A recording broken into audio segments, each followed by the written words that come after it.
Both types of sports with Schoode and Tor. Football discussion on the internet. Technology, it's a blessing and a curse. Welcome to Both Types of Sports. I am Chad Dukes. That's Gigantor. Sean Salisbury already with us right here at the very top. Great to see you, Sals. How's your week been going, brother? I'm good, brother. How about you guys? All's well, and a little overcast today, but we're still at about 81 degrees, so life's good.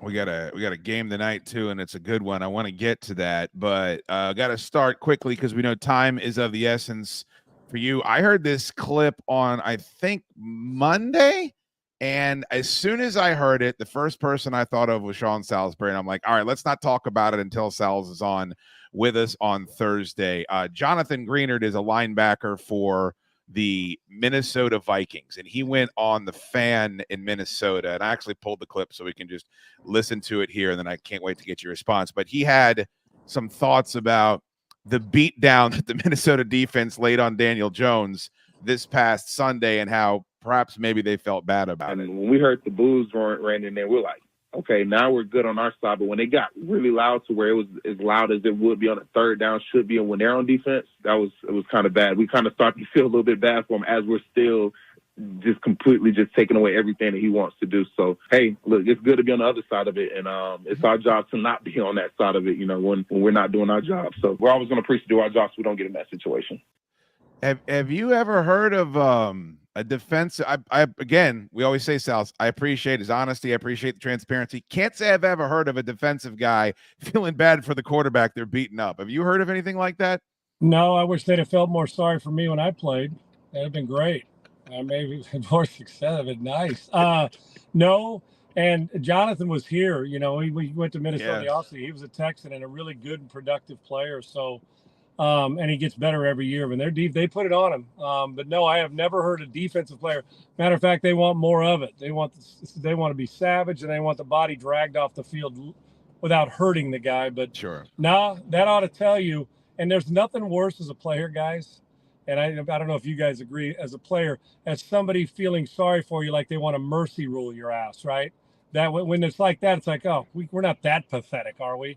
But right now, there's a couple teams in New York that are reeling after 1 week, and the Giants have been reeling for a little over a year. So I'm anxious to see how they come out of that. It's going to be fun to watch. I think it was like a confluence of factors too, because Tori, you saw it. The crowd has had enough, and they're just booing and booing and it's not Daniel Jones' fault. They offered him a grip of cash. Like any of us would have, if they came to me today and said, here's $150 million, go make yourself look like an asshole as the quarterback for the Giants, I'm doing it. So it's like, I don't think they're just booing Daniel Jones while he's getting beat up. I think they're booing the fact that the Giants have made a plethora of bad decisions since they went on that playoff run. My brother, it's the cumulative effect. When they teased us, especially for, not last year, but the year before, when Dable was the coach of the year and Mike Kafka was the next coach in waiting as the coordinator, Jones went off and had all that money paid to him. You're thinking, okay, they're on the way to doing something in the division. And just as quickly as they did it, last year hit, and now Daboll's calling his own play. So those Giants fans, they're going to take it out on the head coach and the quarterback. But in truth, that's a frustration over a team right now that looks about as bad as you can find in the league. And then to make matters worse, Saquon Barkley goes to Philly and scores 3 touchdowns. So, and then the Jets, you think, will save New Jersey and the Meadowlands. Sure. And they go out and the 49ers bully them and kick a bunch of field goals and beat them. So, when it comes to football right now in New York, they've seen the movie. Sean, Kyler Murray had a real interesting comment in a press conference. He said, as a quarterback, obviously, you're going to go through your reads. Sometimes the ball goes to him, but that's not my job. I have a sense and a feel for you guys when they don't get the ball, when they're getting the ball, but I leave that up to Drew Petzing, the OC, referring to Marvin Harrison Jr. not getting a lot of targets. Do you see that as him kind of throwing Marvin Harrison Jr. Under the bus a little bit, or a little early season deflection? I would probably say the latter. I would hope that I felt going into this year, guys, I don't know, every draft I'll pick a guy maybe on both sides of the ball that I felt is the safest or the biggest guarantee in the draft, meaning a guy that 10 years from now, we just know is still going to be playing and be great. Like Quentin Nelson, when he came to the Colts, I'm like, that guy's a stud. He's going to be there for the next 12 years. And I felt that way and still do about Harrison. Listen, when it comes to some of the things that Kyler Murray says and does, I'm not sure how to take them, right? Right. I mean, one day he's not preparing, the next day he's blaming it on somebody, the next day he wants to play baseball. I mean, and he's an enormous talent, but he probably, I don't think he's throwing his best receiver under the bus, even though he's a rookie. And the truth of the matter is, the answer's pretty right. As a quarterback, your job is not to force feed a guy the ball. Now, what we used to do with Anthony Carter in Minnesota, AC was one of those, so gifted and what a great dude, is we wanted to get him the ball early, because AC, when he got the ball early, it was almost like a man possessed for the rest of the game. If we waited to weave it in and Chris Carter's getting his and Steve Jordan, it's like middle of the second quarter, we never wanted AC to disappear because of his threat on the field. And I think with great players, you do that, even if it's a bubble screen. Hand it to him like you do Deebo Samuel in the backfield. I don't care how you get it to him, just so they get rolling, especially a rookie. He's going to be a great player. And Kyler Murray, I don't think he's tossing him. I think it's the overall, well, the coordinator's job to call it, but it's also Kyler Murray's job to check at the line of scrimmage if he sees something to get it to him. So he's not devoid of criticism on that, but it is the coordinator calls the play. But to go through your progressions, we always complain, well, why didn't the quarterback get to his second read? Well, if they're going to double a guy, I'm not going to force feed it. I mean, I'll call the play again. I'll get to Marvin at some point, and whether it's a veteran or a young guy, sometimes the defense or the game plan calls for they're going to roll the coverage to him. Somebody else has to rear their head and play good football. So I do like the spy, and maybe it's something that maybe it's maturity and growth.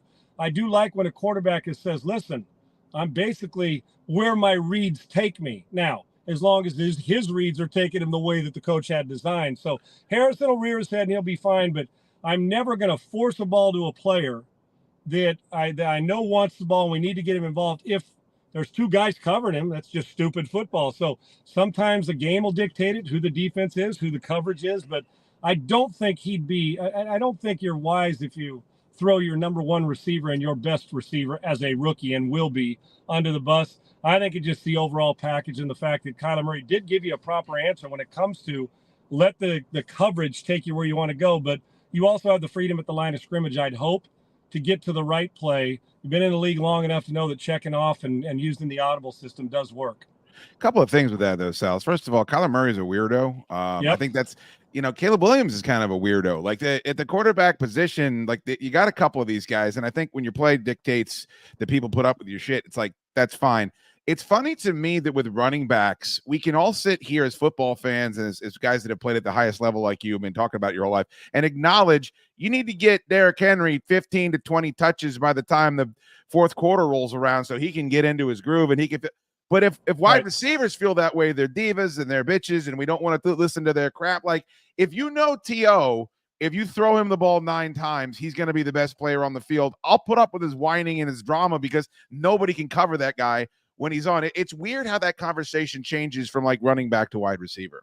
Oh, well, hell, if a lineman said it, that's just a good old boy playing lineman. Yeah, hell yeah. Receiver says he wants the ball. He's a diva, wants paid. He's selfish, and man, what a greedy guy. Yet, listen, and playing with some good as us. But Chris Carter was open before the game started, and he was open in the locker room after the game. I mean, and he was. And I probably needed to be better, but you are 100% correct. We have selective criticism. Got to force feed. Well, what a diva wants the ball. Now, I can tell you this. You're just kind of judging the headache. I know this. Corners, defensive backs, and receivers are always going to have something to say. And I love it, and I love the gamesmanship. But do you really want a receiver to walk into your room and say, I don't want the ball? I love it. As long as that doesn't get in the way of you catch 12 balls and you're pissed. And you're not mad when we lose, but when we win and you catch 3, you're really mad. There's that slippery slope as well. And how do you make a difference when you're not involved? But you are so correct. That selective criticism and choosing who we criticize. Oh, that guy's a beast. We need him late. Oh, that guy's a diva because he wants to get the ball in his hands. You're right about T.O. And a next layer to this that I do not want to miss is even though you don't want to force it into coverage, the coordinator and the coach got to find a way to manipulate the formations, the personnel groupings. That's what I love about the versatility of some guys.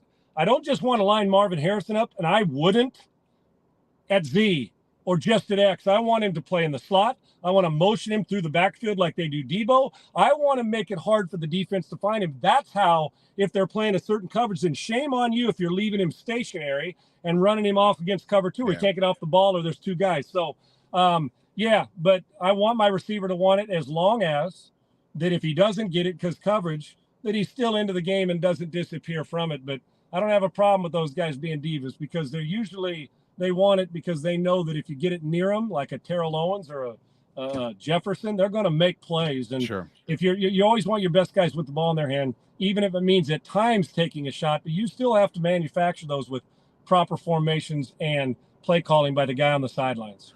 All right, before we move on from weirdo quarterbacks, because it's always a topic There's a lot. that I love. There's a few of them, brother. There's a few. I was surprised, Sals, that the 49ers were waltzing up and down the field on the Jets defense. I mean, that Jets defensive unit, Tor and I have talked about it all on the show, about how that team should have given up way early on last year, and it didn't. And it primarily was Sauce Gardner and those guys on the defensive that willed them to stay competitive.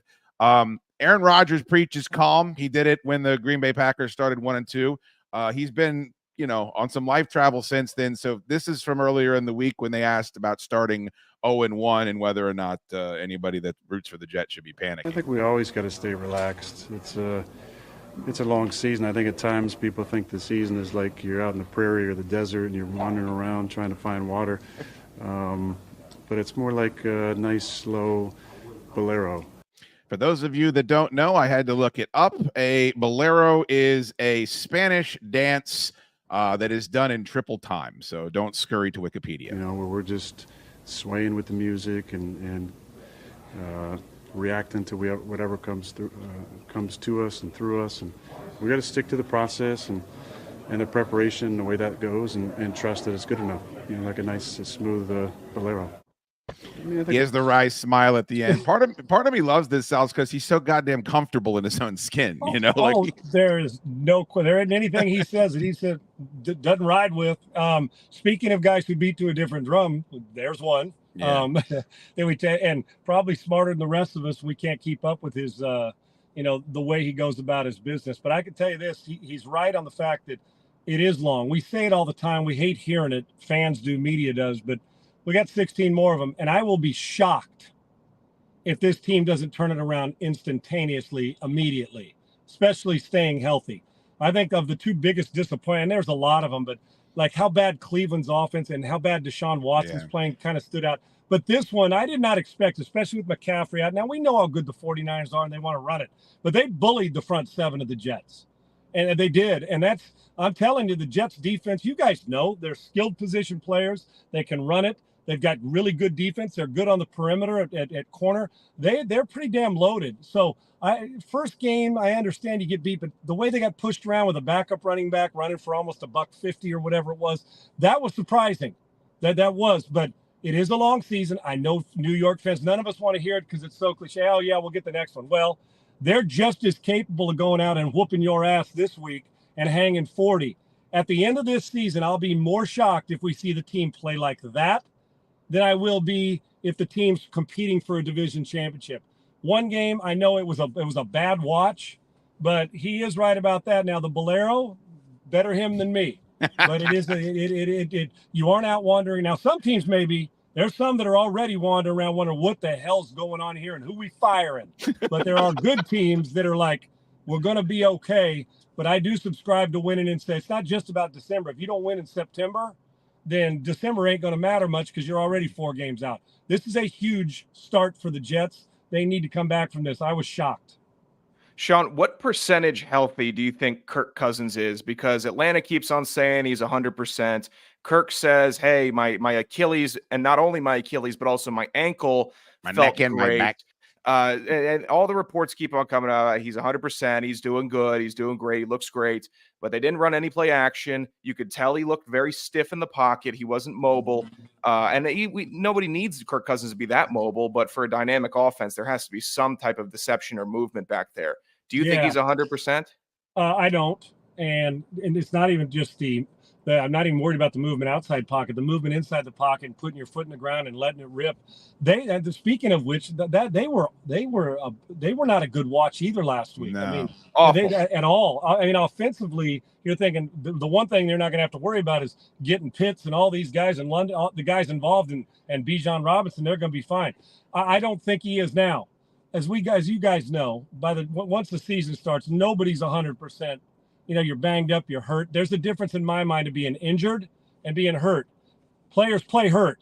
You don't play injured unless maybe you're Favre or Jack Youngblood with a broken leg in in the playoffs or Super Bowl. So I don't think, at least it looked to me with the naked eye like he was treading a little more lightly than you like. Now, and it's weird because if he feels like he's banged up and the team says they're not, where's the coverage here and where's the truth? Probably somewhere in the middle. He's probably healthy enough to go out and be successful, but he's probably not healthy enough to feel as comfortable as he'd like to. Now, with that being said, guys, this is a fragile situation.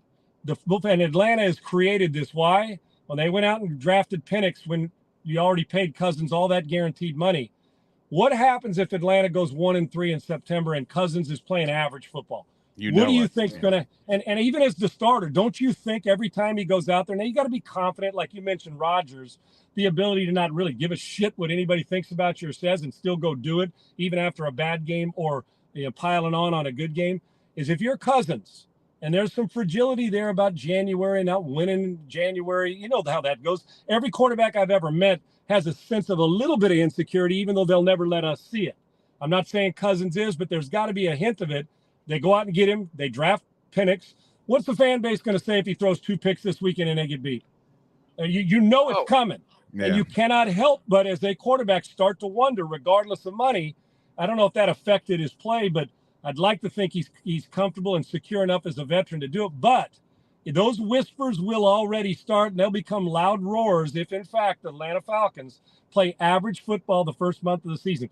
Atlanta created it by drafting a guy they didn't really want to play in the first 2 or 3 years, and it's got to affect the offense, and you don't want clicks in the locker room saying, what's going on? So whether it's health or if there's a mental side to it, I would hope Cousins mentally is tougher, and I think he is, than worrying about a rookie first-round pick. But the media and the fans are not going to let it go if Atlanta plays offense the way and he plays the way they did last week, where they're not explosive. I think the other part of it is we had so much discussion this week of Joe Burrow and the Gator water bottle gate or whatever, and him moving his wrist around. And Sals, I just don't think, and this is the perspective that you can give us, these are a lot of people don't have devastating injuries. You turn your ankle mowing the lawn, or you're jogging and you tweak your knee. These guys are having injuries that cause you to question your physique when you're supposed to feel superhuman. They are human. We look at them like action figures because they're out there with the gladiator armor on. But the fact that Aaron Rodgers and Kirk Cousins and Joe Burrow had significant injuries, and now they're out there with guys trying to kill them, and they are having to perform at the highest level at the most complex position in all of professional sport. I think sometimes we make it too complicated. It's simply that they are still in the back of their brain thinking about the fact that they're hurt. They're not 100%. Yeah, Chad, think we're going out and playing hoops. You tear an Achilles 10 months ago, and the first time we're out playing hoops on a hardwood, and you now I don't know if you can dunk. My guess is maybe the 8-foot hoop or maybe the 10-footer. Well, you got as of last Friday, I was able to still tomahawk. Sure. Oh my God, what a freeze! Oh, please take a screen cap of that freeze, somebody. That's one of my favorites. That might be the greatest freeze in the history of this show.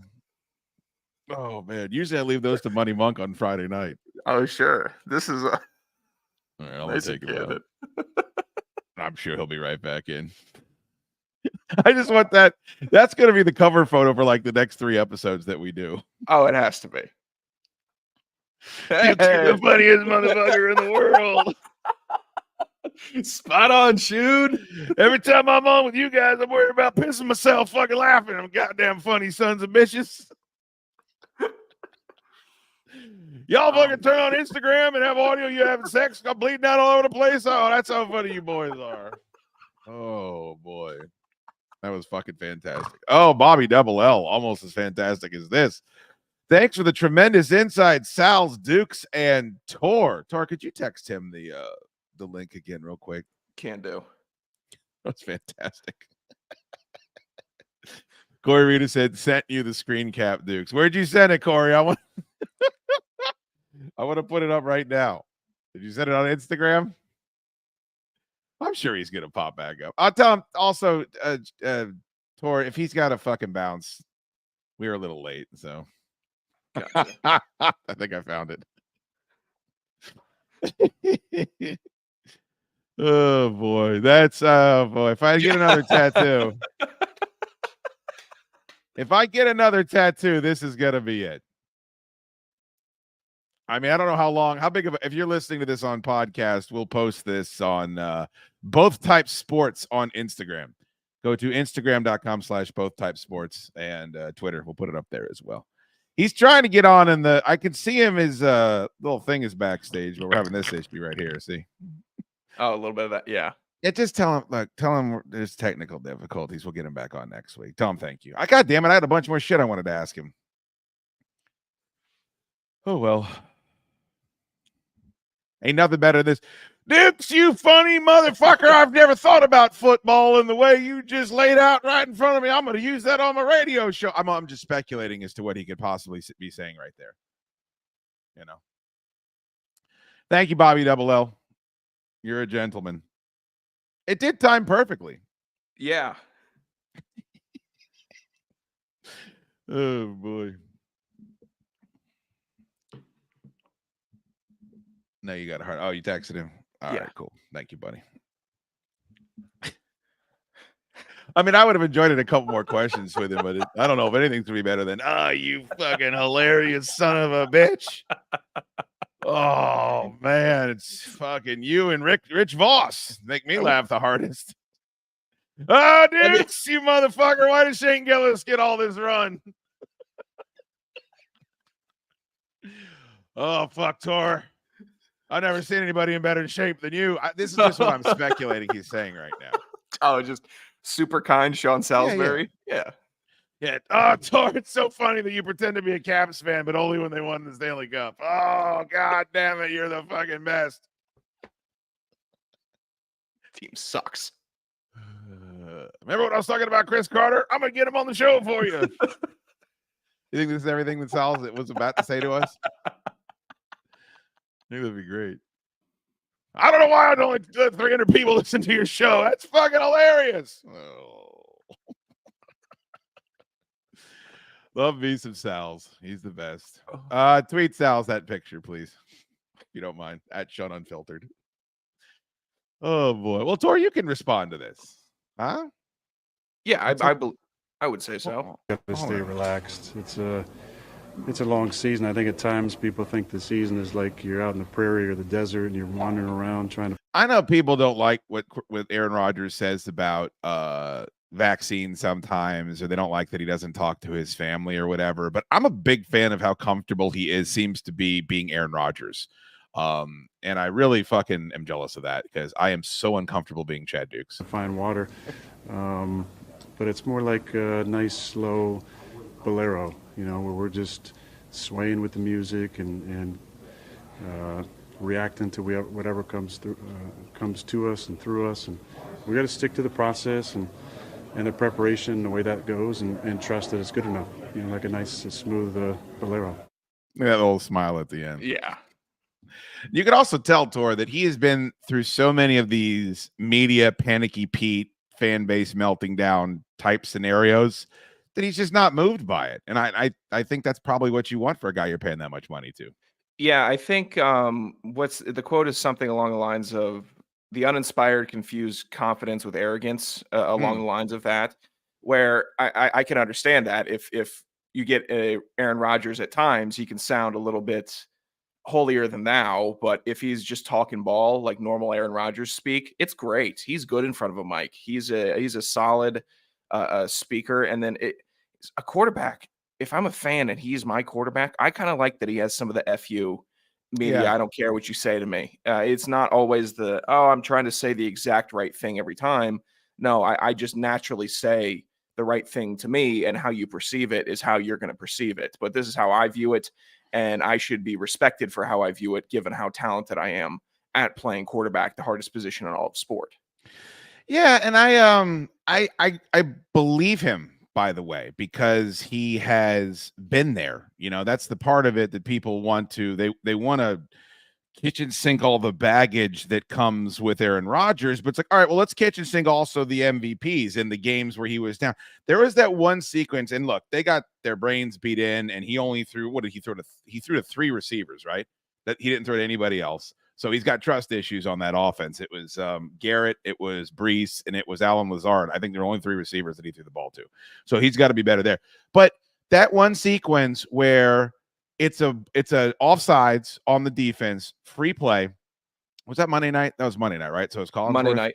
Yeah. So he's saying, or it was Buck and Aikman on Monday night. Buck and Aikman, excuse me. I get them conflated. Buck, I think, goes, he's the best in the business right here. No one's thrown for more touchdowns on plays like this. And God damn it, if he doesn't go up over the top and hits one right there, it's like, okay, acknowledge then, if you want to bring all the crazy in, that you've got the best to ever do it at certain aspects of this game. And that should be a part of the narrative as well.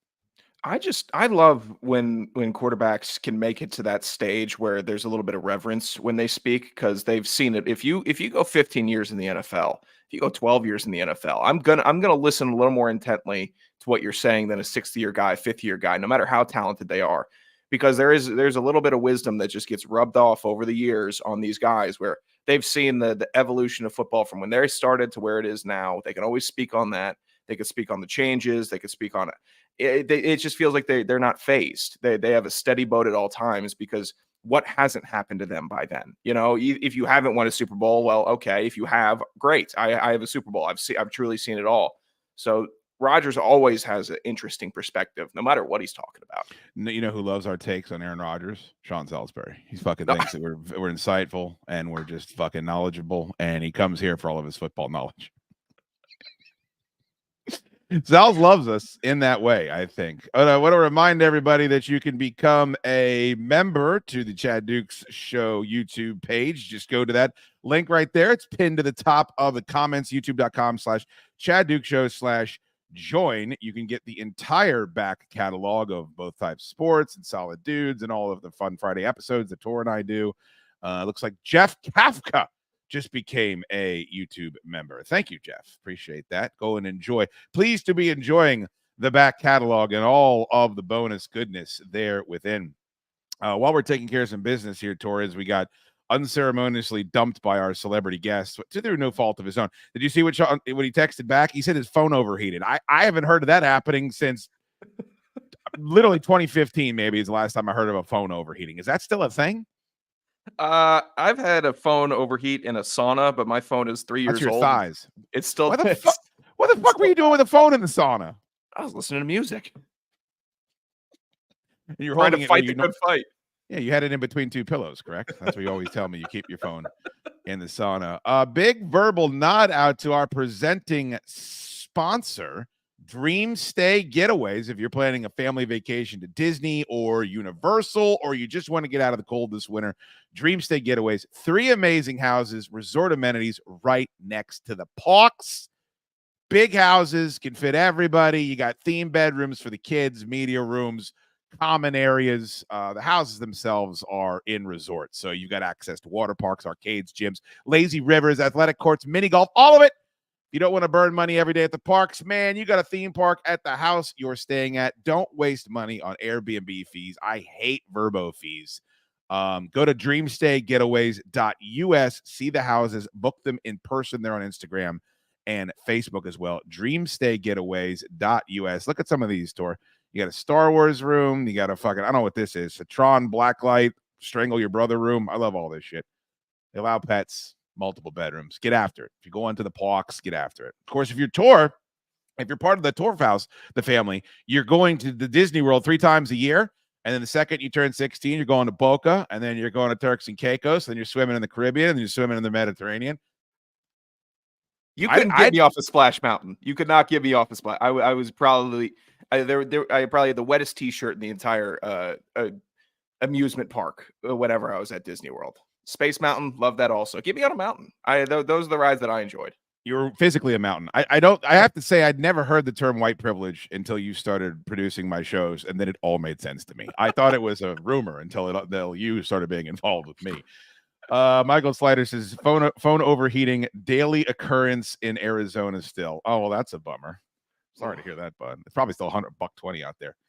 All right. I don't know if this is football news, but Shannon Sharp somehow, without me knowing about it, became the biggest name in sports media I've always been a fan because he's one of those guys that still thinks he's playing and he's still a brick shithouse.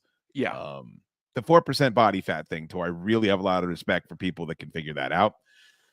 So I think everybody's aware of what happened. I don't know how, did they confirm how he flipped his Instagram live on and caught himself boning some lady? Still unconfirmed. I believe my speculation on it is Instagram was open, an errant arm flailed back in pleasure, and may have hit the go live on the screen. It was a interesting possibility. Any chance this was intentional?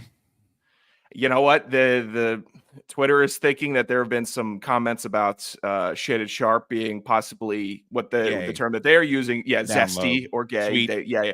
And there, in my mind, this could be a Shannon Sharp sending a little reminder. Hey, this is how I get down. And you're also there's nothing unflattering about it. I mean, I think you'd rather not have this happen by accident, but look, people on social media are disgusting. So if I was Shannon Sharp, I would hope that I would be secure enough.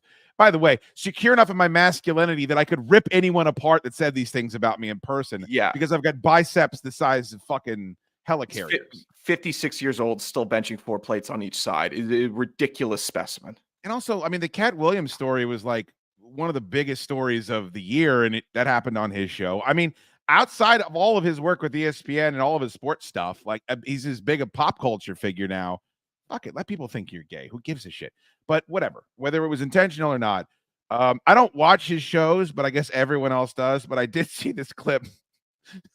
I guess he came out at first and said, correct me if I'm wrong on the timeline. At first, he was hacked and his information and his team was looking into it. And then he came out on his show, as he does with Chad Ochocinco, and said, I wasn't hacked. And then he started to have some fun. This is not the statement about what happened. This is him having some fun. Make light of it. Nobody was harmed in the making of this audio. No. Well, I don't know. Except you know, she might have had to put a little ice pack down there, but she good otherwise. Nope. You know, you play a hard game, you ice. Basketball players ice their knees, they ice their ankles, their elbows and stuff like that after, up and down football players. Okay. Hey, she might be in the Epsom salt right now. Hey, she in the Epsom salt right now watching the show. Hey, Michelle. All right. Heal up, sweetie. Heal up. I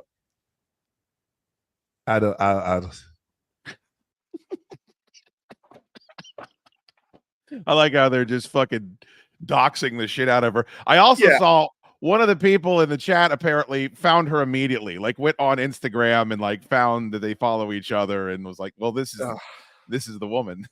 Yeah, it just had to be. And the investigative journalism around this was pretty spectacular. Listen to his voice. Is this not? Because when it started, there was still a little speculation. Okay, was this really him? We didn't see anybody. But then, you start getting some enhanced audio, and then, okay, that really sounds like Shaded Sharp back there. It does. And also, look, if the audio came up, Tor, and Shannon Sharp is blowing some dude's back out, it really doesn't fucking change my opinion of him. But it certainly would change a lot of his fan base's opinion of him, I assume. And this story turns into now, okay, we're dealing with all these real life issues. Him just fucking some lady on fucking social media. It's like, it's fun now. Like there's really nothing that can be bad or negative about this other than the jokes, other than the people that still want to, make accusations and say this is fixed or whatever. So I like the fact that this is a nobody gets, what does they call it? A victimless crime, basically, is what we're talking about. I think Shannon Sharp was a tremendous sport about the whole situation on his show last night. He emphasized his professionalism, not only in his work life, but in his personal life. He stated he wasn't hacked. It was just the accident. And then they started having fun. And they were just kind of talking about it, talking about his form. They were talking about his cardio. And he was being a good sport, because I know that if I had any audio leaked, if I had a second of audio leaked, I'd be 6 feet under right now. I'd be in a recycling plant just waiting to be put into a little cube and shipped off to Siberia. Yeah, but the reason why you would feel that way is because all we would hear is her saying, "Is it in? Are you finished? I thought it would be bigger." Like the same reason why. I mean, it's not not shit, a pleasure. Brick shithouse professional athlete Shannon Sharp that I'm sure has a grain silo inside of his football pants. Michael Slider, $9.99 super chat. Thank you so much.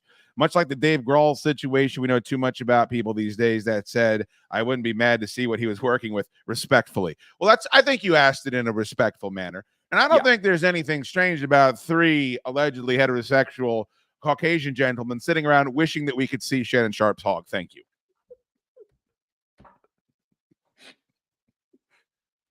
That's not out of the realm of truth. You know what? The curiosity killed the cat. I'm still curious about what's going on. Curiosity killed the cat. That giant fucking hog killed the cat. That's what it sounded like. He's talking about icing shit down. Well, let's go down Let's go down the power ranking. What's Greg Oden number 1 as far as celebrity male dong? I'm just talking about the massive size and the former first round pick. Adam Sandler added a little too much flame to the fire when he admitted that he was trying to sneak in and see Shaq's dong when they were filming. And I'd kill to see Shaq's dong. And Shaq had a security guy, a bouncer outside the shower, so nobody could go in and get a look. I think he said a great that story or something. And he's like, "Yeah, you got to see it. I got to see the Shaq dong." Is that your Adam Sandler? That's pretty good. Wait, is that Jack Black or is that Adam Sandler? Who is that? It could be either one of them.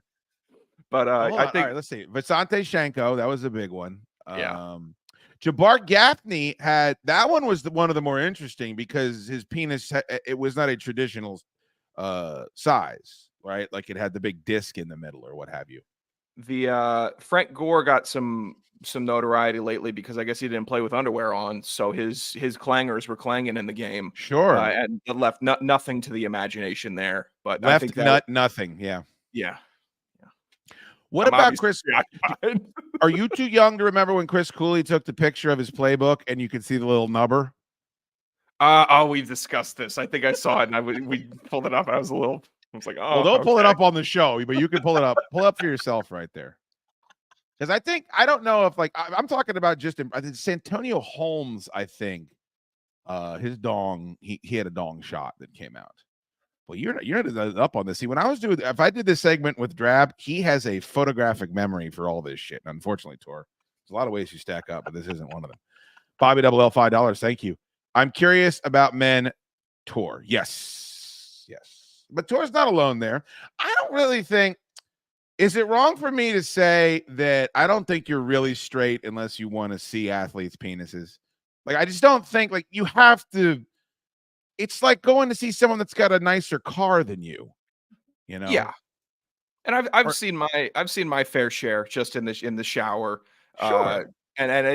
So in my personal life, I don't need to see another. I just don't. If it's in person or somebody that I know, I'm just about good on that. But speculating about athletes' dongs, like I remember sitting in my basement with my friends saying Brian Orakpo has to have a Subway footlong down there. Sure. And we would go through the teams and just say who is working with the massive piece or not. Was this before or after the Snapple challenge? All right, we won't get into that. Around the same era, I would say. Can I ask you a question? Did you see more dong when you played collegiate football or when you produced the Chad Duke Show? Oh, that's tough.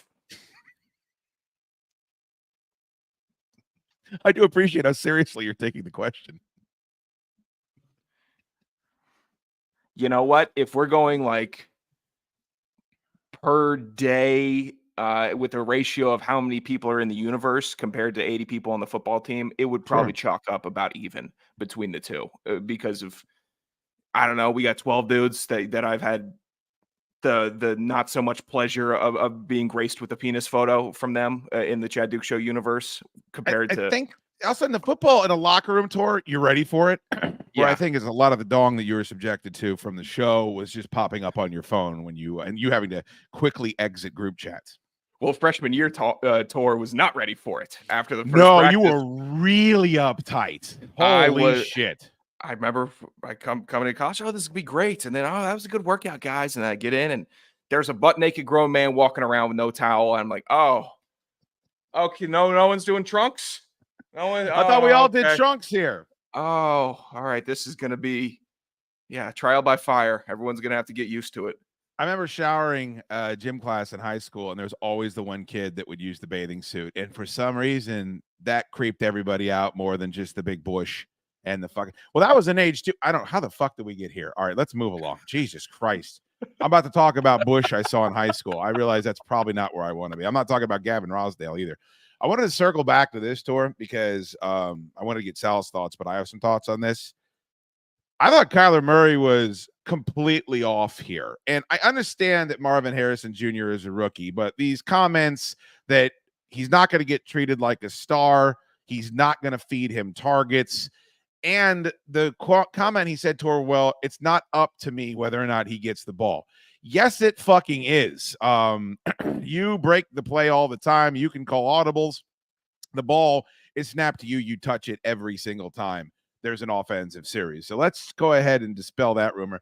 Is it obvious that there's some sort of rift in between Murray and Harrison Jr. because it was ridiculous how little production he had in that first game of the season compared to where they drafted him?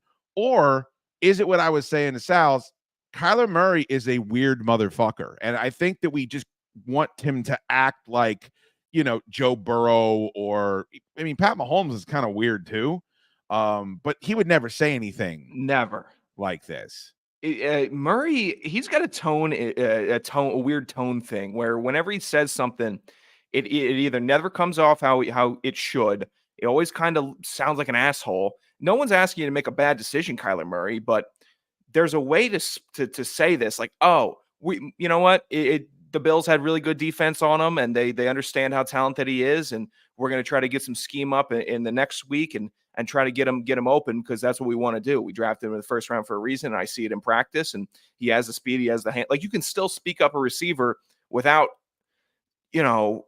kind of being a dick about it. Right. About it's not my job. Well, it kind of is your job. The OC isn't out there throwing the ball. I know if you might not be getting a lot of plays called where he's the number one look on the play, but you can find that middle ground, like Sal's always talks about. Find that middle ground between the two, between being a dickhead saying you don't need to tell me what to do, who I need to throw the ball to, and saying, all right, let's try to get this guy involved. He's uber talented.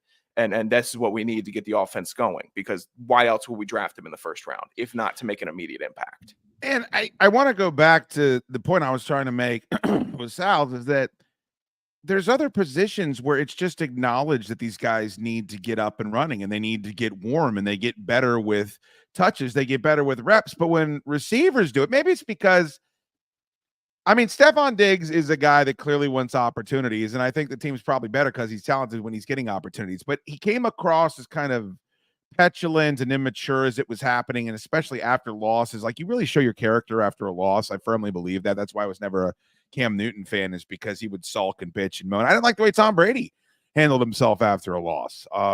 Well, I saw did you see the Thibodeau thing this week where week one, he's already shutting off a reporter declining to answer a question when he's just getting an honest, it was a fair question from the media. And I'm typically a player sided guy when dealing with the media. But it was a fair question about the defensive line and how they did not produce enough against the Vikings. And he just said, okay, anyone else have a question? And just completely shunned them. Like, these are telling things about the character of players after the game. Didn't he also say something weird about Washington where he's like, they're not really a rival of ours? And it's like, bro, anyone else could say that, and I would be like, yeah, you're right. The Commanders are dog water. You're worse. You're worse. The Giants are a worse team. You're going to lose to the Commanders at least once this year. So, and by the way, coming off that performance the week before, it's like where you don't show up at all, by the way, where you don't show up in the box barely at all. Washington, they're not really a rival. I would say it's the closest rival you have in the division, given because how it ain't Philadelphia, it ain't Dallas. No, they're worried about each other. Yeah.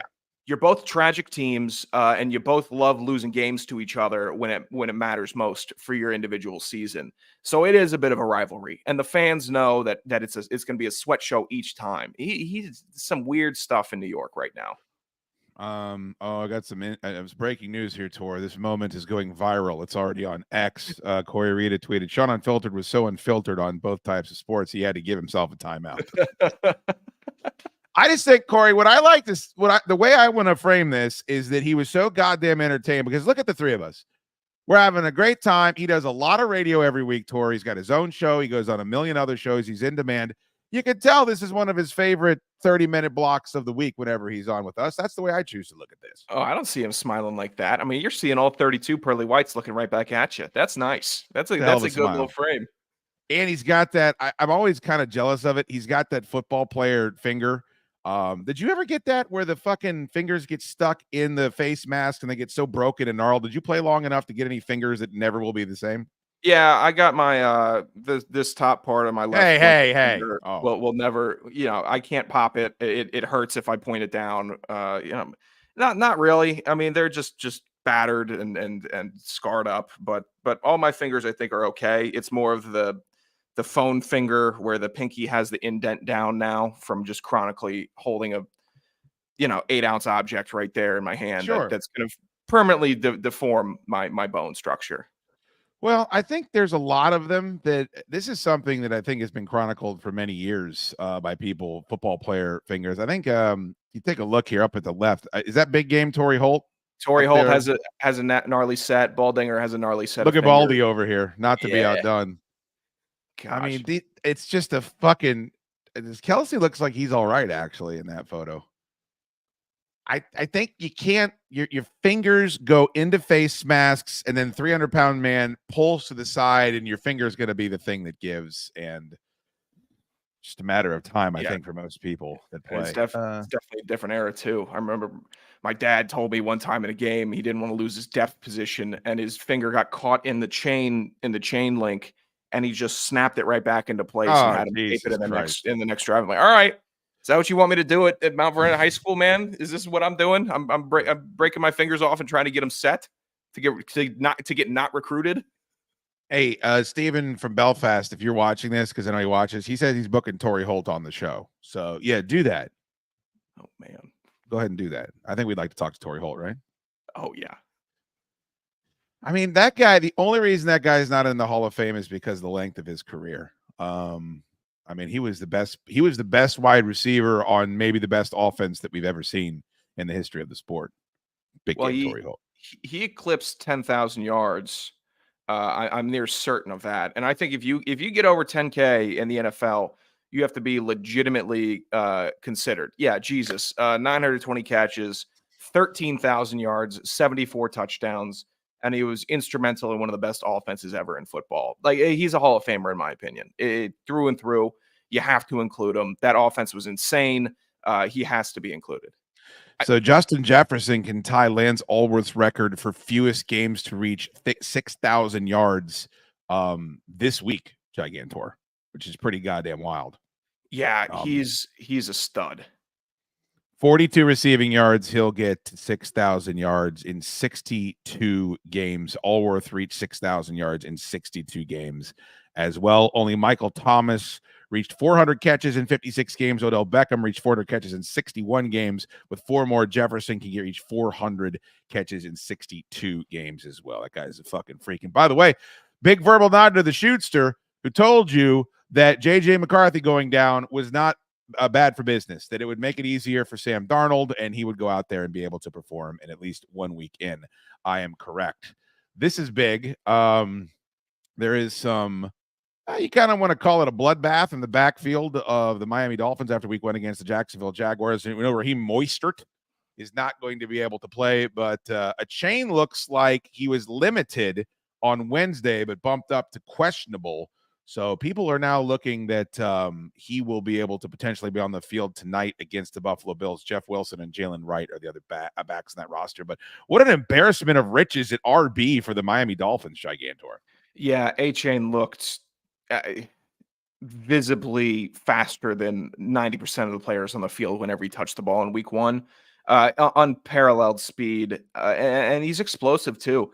I'm so sick of screen passes in every level of football. I feel like it's just a lazy out, just to get a completion, to get a play successfully done, and they're not even successful a lot of the times. A lot of them I see going for negative 2 yards, or we're back at the line of scrimmage, but we got a completion.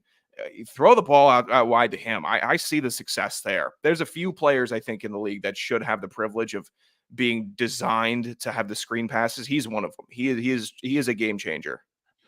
Got Lance Allworth doing that in 62 games as well. Not a throwing league back then in less games. Yeah, you're right. That's Josh Kim saying that. Chad Duke shows Donna Chang. And Jake says, love you, Tor. Having a few 16-ounce Modelo's and some 7-Eleven taquitos, listening to my favorite football show. I did tease this on social media, Tor, and you dropped the fucking amazing term that I had never heard of last week. I believe you coined it the depression walk, where you go outside and you're so sad and you just want to soak yourself in vitamin D on the way to buy enough beers that you can beat back the demon and fall asleep that night. But the meal you described, I think you called it an all appetizer meal, but that's not what it was. It was ramen. It was Hot Pockets. And wasn't there a third item as well? Yeah, it was TGI Fridays boneless wings. I forgot to mention I got a because you got to I was so pissed. I got a chicken and broccoli like healthy bowl, the frozen heated up like a lean cuisine, and then a bag of sweet potato fries, and that went through the next day, 2 days. It's so funny how you're like, I can tell you're trying, but it's just you can't eat all that shit together. So pissed. I couldn't believe it. Give us, for those people out there, whether it's for football purposes or just a general malaise, what is the number one depression meal you can come up if both types of sports listeners want to start recreating it? Bag of croutons, just that they're supposed to go onto a salad. You're just so depressed, you want to eat something with carbs in it. So, and you realize there's no chips in the house, so you start not munching down on the croutons. But as a meal, I thought we were going to do you eat that as like supper? Oh, I've had that many times in my parents' house where there's no croutons for salad the next night because I was, hammered. Because your family's besides you, they're pretty healthy, right? So they probably don't keep chips, but they do keep croutons. Yes. For a depression meal, God, I don't know. You know what? I actually enjoy ramen, so I wouldn't put that on the depression meal. Anything frozen from a chain brand is a depression meal. Like if there's a TGI Fridays, jalapeno popper. Can't believe they've gotten two. You put them over twice already on this show. I'm depressed a lot. That's what I get down with. TGI Fridays is the official restaurant of I've given up on life. I mean, got it. You could probably walk to 10 amazing pizzerias from where you live. I didn't deserve it. I couldn't reward with a delicious meal after seeing my team lose to a kicker. That's not how it works. Now we got Philly. Now Atlanta gets Philly on Monday night, and I maybe I'll have fun on Sunday because maybe I can't because I know there's going to be a loss coming Monday night in front of the whole nation. That's going to be fucking bad meal. I'm not going to eat that night probably. I'll probably have to sleep for dinner. What's going to be a worse? Like your team 0-2, they had higher expectations, but you already know that Aaron Rodgers. This is going to be the Aaron Rodgers bounce back game against Tennessee, and he's going to go out there and fucking throw for 330 yards and 4 touchdowns. Like we already know that's going to happen. I didn't realize this was the meal specifically after your team only scores 10 points against Justin Fields and the Steelers. Yeah, all I want to do is be able to see my team win and then go eat buffalo wings, garlic knots, and French fries. And maybe a soda. That's what I want. That's a happy meal. But if I can't, if my team loses, I know I'm not going to enjoy it. It's like my thing with sitting in traffic and not listening to music. Like I just can't let myself listen to music that I enjoy, and in a situation where I'm visibly and physically getting angry. Yeah, I gotta say, I didn't realize it was as punitive as it is. I didn't realize that you were further punishing yourself with the meal. I thought the meal was in response to the depression, but no, you're like, you deserve to be this upset, and we're going to give you this awful food to make sure you stay upset. Oh yeah, it's going to be a frozen burrito, I think, goes in the depression meal. Whereas you've given up. I can go walk and find a good Mexican joint and have a delicious burrito. But no, I don't deserve that. I get a $2.99 bean and beef burrito with no beef in it, and it's going to be freezing cold in the center, just how I deserve it, and it's going to scald the shit out of my mouth on the first bite. Like these are the throws. I like the fact also that you won't go the other direction and get yourself like a nice wedge salad and do something healthy for yourself, because it is a punishment. It has to be bad tasting, but also be bad for you physically. It can't be good for me. No, it has to carve me up. I have to be ripping awful gassers, and then Oh. Monday has to be just a brutal scene. It can't be a good Monday. It's not Victory Monday. Victory Monday is, hey, we had some wings, or maybe we ate healthy because we were inspired by our team to do better because they chose to do better that week. If they chose to come out flat, if they chose to stay in all weekend and shoot up H and just be couch rot, then that's what I'm going to be reflective in my life. Shoot up H. I just watched Requiem. I'm sorry, which I'm upset with because all I could think about was Anthony. Oh, watching Requiem for a Dream? Yeah, I did not like that film. No, it's one of the most depressing movies I've ever seen. I don't know why people watch it. All right, when are we doing a show again? Is that Monday? Yes. Or do you want to do the bid on Sunday? Do you have time in between the games? Those were our best numbers, by the way. I went back and looked, and we had the most live people watching we've ever had when we did the between game Monday bit between 1 and 4. I think I can do Sunday again. All right, cool. I want you to think about this between now and then when we do that show, okay? Okay. Where are the worst possible gassers created for you to rip? And I'm going to give you my example, and then I want to see if you can top it, okay? Gotcha. Flying back from Turkey on a plane where you've gotten the hair transplant treatment and you've been there for a week to get the surgery and recover, and you've been eating all that food, and it's a 12-hour flight back from Istanbul, and you're on the plane from Turkey to the United States, presumably with a bunch of Turkish people. Mm-hmm. I would imagine the gassers that you cut on that flight are the apex of any type of noxious fume-based chemical attack on your peers. So that's mine. I've spent a good time thinking about this. I want you to come up with yours because I know that you yourself have done your share of damage to those around you and to loved ones. Yeah. No, I'll destroy a room. I'll end a party. All right. So this is the last. This has nothing to do with football, but I wanted to play it for Sal. So then I had some thoughts that I wanted to share with you. Not from here. All right. Do you know who this woman is? On the right, I am unfamiliar with her, I believe. So UAP Twitter is going fucking nuts today. For those people that aren't in UAP Twitter, that's what they call UFOs now, because UFOs aren't just unidentified flying objects. They come out of the water. They come from everywhere. That is Sarah Gam, I think. She's an intel analyst and former NGA employee that has come out and said some very provocative things about what she's seen. The NGA is the National Geospatial Intelligence Agency that works with policymakers and military service and intelligence professionals, first responders, about how to deal with the phenomena that are going on in the world. So this is a confirmed analyst and employee of that entity. And this is what she said recently. Were there things that you saw that were clearly not from here? Maybe from our neighbors somewhere else? Yes, absolutely. Now, she's saying she's seen this. This is big news. It's all over UAP Twitter. Can I show you something, Tor? Oh, yes, please. Bing. She's got a picture of a cat getting abducted by a fucking UFO and a lit candle behind her while she's giving this interview. I wish I was enlightened enough to not have that affect her credibility in my eyes.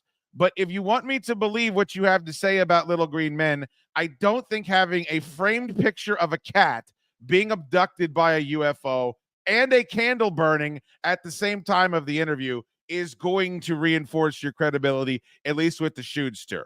I digress. There was a few times when no doubt in my mind, that's not terrestrial, that's not from Earth, that's not an adversary craft. The way things maneuvered, G-forces experienced, disappear, reappear, pop back up. Sometimes it was, and I know I'm not saying anything new, but it's like it would like play. And, pilots would lose track of something, and it's no doubt in your mind, not from Earth. I'm sure she's very credible, and this is big news, and it's someone that was involved in the machine coming out and saying these things. But why not take down the photo of the cat being abducted by the UFO tour and put up a live, laugh, love, or put up the big wooden spoon and the big wooden fork? Anything that would convey a sense of normalcy, so that when the normies get a hold of this fucking video, they don't think there's another ancient alien guy with his hair up to the fucking ceiling and his beard and his crazy shit. Like, if we're going to advance this narrative, could we please all try to normie up a little bit so we can gain a greater acceptance? I two things on this. I always go back to the late Patrice O'Neill saying his rants on conspiracy being, well, why aren't these guys trusted? They make a lot of points, and a lot of it comes out to be true. Well, they're basically guys that put light bulbs up their ass, and no matter what they say, you can always be like, oh, that guy puts a light bulb up his ass. Sure. So it doesn't really matter. I like anything that I've seen from this space is I like seeing the Navy guy in the white suit. Give me somebody that has the badges. That commands respect in the space, just because there's a lot of light bulb people out there that genuinely they don't put off the, okay, this is a serious real deal situation. It always feels a little more conspiracy than it should because it's so unknown. When there's something so unknown, you need to turn to the adult in the room and hope that they have an answer for you. And sometimes they'll give you a good answer, and sometimes they'll give you the adult answer, which is still figuring it out, still working through it. Don't worry. But this is not a positive to have the cat in the background. It's just, it doesn't help. It doesn't help the scene. And she looked fine. Yeah, that does help. Those are three guys that you could put in front of Congress. Tor, what if she had this framed in the background while she was making those comments? A picture of me, you, and Sean Salisbury laughing our balls off. She would gain immediate credibility with me. I would say so. If even if it was just Sean with the finger pointing, I'd say, oh, there's a girl that knows her football. You'd think that would be easy. All right. A couple of things. One is none of you are following us on Instagram, and it vexes me. I'm terribly vexed, but it's very easy to do. You just go on over to IG and you type in both types sports, and there it is. Same as our X account. Follow us on both if you're listening on iTunes or Spotify.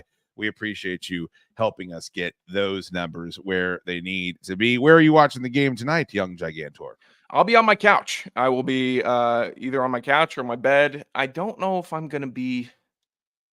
No, I'll watch the whole game. I don't know if I'm drinking tonight. I had a lot of scary dreams last night, and it wasn't great. And they were sober dreams, so I got to work that out. You're fucking twice as tormented as when you left Virginia. What the fuck is happening to you up there? I'm much less medicated now. I'm now we're getting back to clear-headedness, and so you're pulling what I like to. It's a foot's not leg is what's going on with you right now. I didn't realize how much was rattling around up there until. Oh God! Doesn't seem like there's a lot rattling around up there to me. I gotta be honest. All right, I got to put pants on and then go pick up some candles. And then tonight I'm recording a CD about how the producer that you left behind here almost passed away several times. So it should be a great time. God. Yeah. So I will see you on Sunday, correct? Sunday, yes, I could do that. Excellent. Well, let's do it then. And until then, young Gigantor, go long. Hey, what do you got? Both types of sports. Yeah, what's it do? Go long. Real long.